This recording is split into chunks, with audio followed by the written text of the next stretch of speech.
مسافروں جب تم سفر طے کرتے ہو تمہیں غذا تو چاہیے نا، تمہیں حوصلہ چاہیے، تمہیں آرام چاہیے. آخر یہ سفر تو ہے پیر کی، رہنما کی، محبوب مرشد کی آغوش تربیت میں رہ کر اس کے دل سے جو کچھ ملتا ہے اپنے دل میں ڈالتے جاؤ تاکہ تیرے دل کو غذا ملتی جائے، تاکہ تیری غذا کو ملتی جائے.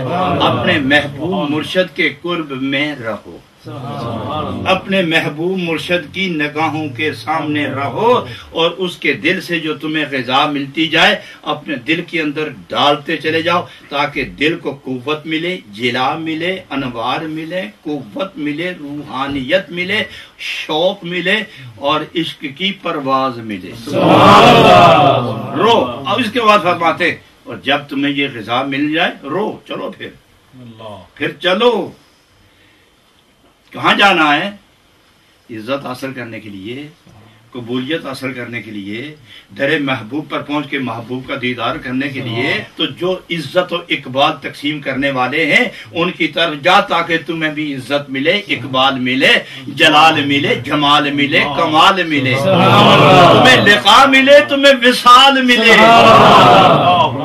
ہم دل ایسا ہو کہ جو تیرے دل کو جانتا ہو، تیری پیاس جانتا ہو، تیری غذا جانتا ہو، تیری اشتہا جانتا ہو، تیری طلب جانتا ہو، تیری کیفیت جانتا ہو، تیری عادت جانتا ہو، تیری حالت جانتا ہو. اور اگر تیری عادت درست نہ ہو تو اپنی عادت کے اثر میں ڈال کر تیری عادت بدل کر اپنی عادت تجھے دے دے تاکہ تیری عادت اور تیرے محبوب کی عادت ایک ہو جائے. اور جب عادتیں ایک ہو جائیں گی تو پھر یک رنگی پیدا ہوگی. جب یک رنگی پیدا ہوگی تو دل نزدیک ہوں گے.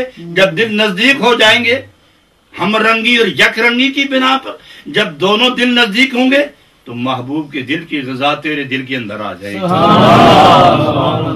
تو وہ جلوہ جو محبوب کے دل کے اندر ہے اس کی کرنیں تیرے اندر ہوں گی.